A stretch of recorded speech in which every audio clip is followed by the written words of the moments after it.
Hoy vamos a desgranar un texto teológico fascinante, La vida de la gracia de Juan Francisco Pozo.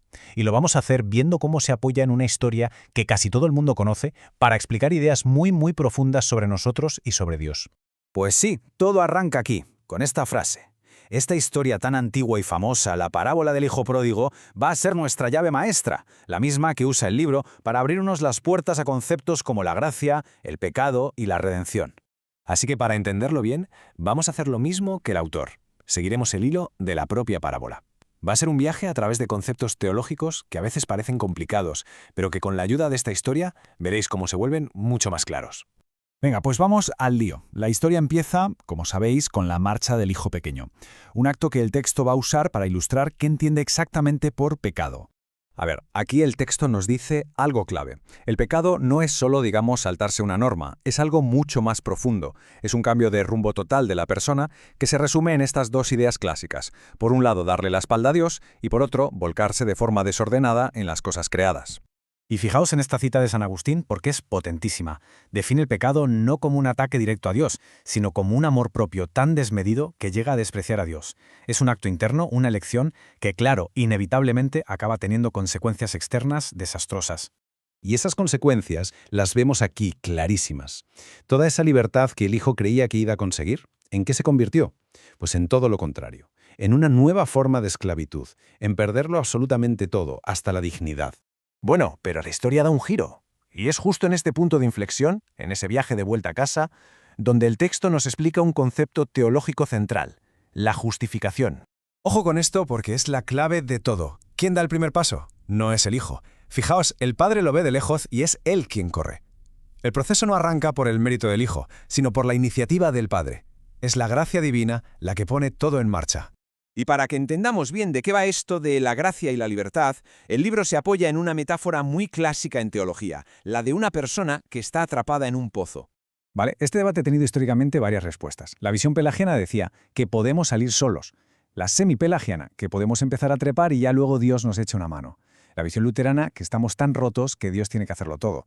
Y finalmente, la católica, que es la que sigue el texto que analizamos, una colaboración. Dios se acerca, nos tiende la mano y, muy importante, nos da también la fuerza para poder agarrarnos a ella y salir. Y con el hijo ya de vuelta, llegamos al punto álgido de la parábola, la fiesta. Y es aquí, a través de los símbolos, de los regalos que hace el Padre, donde vamos a entender de verdad qué es la gracia. Escuchad bien lo que dice el Padre. Estaba muerto y ha vuelto a la vida. Esto es fundamental. La gracia no es un simple, vale, te perdono. No. El texto la presenta como una auténtica resurrección, como una vida completamente nueva. El primer gesto es ponerle la mejor túnica. ¿Qué significa esto? Pues que le da una nueva identidad, una santidad que cubre por completo su pasado y lo transforma por dentro. Y esto es solo el principio de la generosidad del Padre.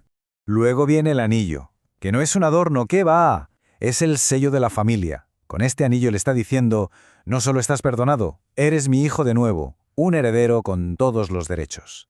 Hasta las sandalias que le pone tienen su miga. Son el equipamiento para esa nueva vida. Simbolizan las virtudes que necesita para poder caminar por este nuevo sendero, para vivir en este estado de gracia. Y por supuesto, la fiesta, el banquete, que ya no es solo estar en casa, es sentarse a la mesa, es compartir íntimamente la alegría y la vida de la familia. Si juntamos todos estos regalos, tenemos el retrato completo de lo que el texto entiende por gracia. Así que la idea central que nos deja el libro es esta. La gracia no es un parche, no es algo que se nos pone desde fuera. Es una transformación real, desde dentro, que nos hace partícipes de la vida misma de Dios. Un proceso que en teología se llama divinización. Pero, espera, que la parábola no acaba aquí. Justo cuando parece que todo está resuelto, aparece el hermano mayor. Y con él una última lección, que quizá sea la más complicada de todas. Fijaos en cómo se queja. Llevo tantos años sirviéndote. Usa la palabra servir. Él, que ha estado siempre en casa, se ve a sí mismo como un empleado, como alguien que trabaja para ganarse un sueldo, no como un hijo que vive en el amor. Y aquí está el meollo de la cuestión. La parábola nos pone delante dos lógicas totalmente opuestas.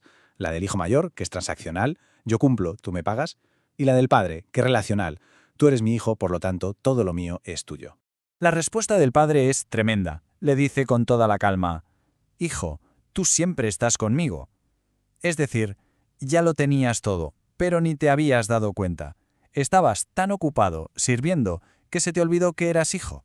Y con esto llegamos a la gran conclusión del texto. La vida de la gracia, la santidad, no es algo que se consigue una vez y ya está. Es una tarea de todos los días.